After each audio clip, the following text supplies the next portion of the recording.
Permettez-moi de vous en présenter les faits saillants. Premièrement, un président du Conseil indépendant, c'est-à-dire non lié à la FTQ, non lié à la direction. C'est très important de le souligner, c'est un point majeur d'une gouvernance saine pour le futur. Une majorité d'administrateurs élus par les actionnaires, 11 sur 19 membres du conseil d'administration seront élus à l'Assemblée des actionnaires. C'est très important de se le rappeler, parce que la FTQ ne pourra pas nommer la majorité du conseil. Il va y avoir une diminution de ces nominations.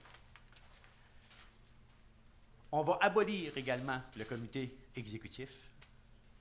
On crée 3 comités au conseil, qui est un comité de gouvernance et d'éthique, qui aura 3 mandats, la gouvernance, l'éthique et les nominations.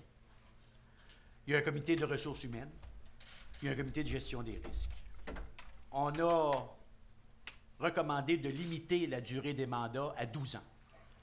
Et finalement, on demande que la réforme de 2009, une réforme 2009 qui a peut-être été pas nécessairement très bien comprise, parce que tout dossier d'investissement devait être approuvé et sont approuvés par une majorité d'administrateurs indépendants, et on veut que, dans l'avenir, que ça soit enchâssé. Enchâssé ou la loi, les règlements, etc., on nous le dira en temps et lieu. On a entendu les demandes de la société civile qui nous demandent de demeurer au fond, tout en faisant plus de place aux indépendants.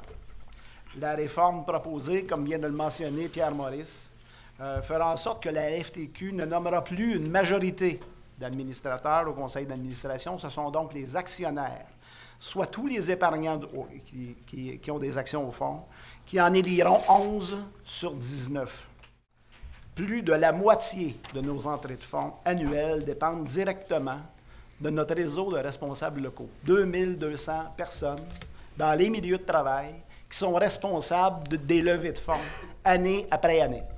Vous savez, le Fonds de solidarité, si on veut qu'il joue pleinement sa mission au Québec, il faut absolument lever 650, 700, 750. L'année passée, on a levé 855 millions de dollars. Et ça, ce qui nous permet de lever ces sous-là année après année, c'est notre réseau de responsables locaux. Et je leur lance un appel aujourd'hui qu'il faut poursuivre ce travail-là, parce qu'il faut continuer, il faut que le fonds continue à progresser au Québec. Pour nous accompagner dans cette démarche, on a consulté quelques personnes. Il était très important pour nous d'avoir un président de conseil avec de l'expérience, avec une vision de la gouvernance moderne et une grande capacité de répondre aux attentes de nos actionnaires. J'ai le plaisir de vous annoncer aujourd'hui que M. Robert Parizeau a accepté ce rôle jusqu'en septembre 2015 et j'invite M. Parizeau à venir au lutrin pour nous dire quelques mots. Merci, M. Boyer. J'ai accepté cette responsabilité pour apporter ma contribution à une organisation qui joue un rôle essentiel dans l'économie québécoise et dans la formation économique des travailleurs.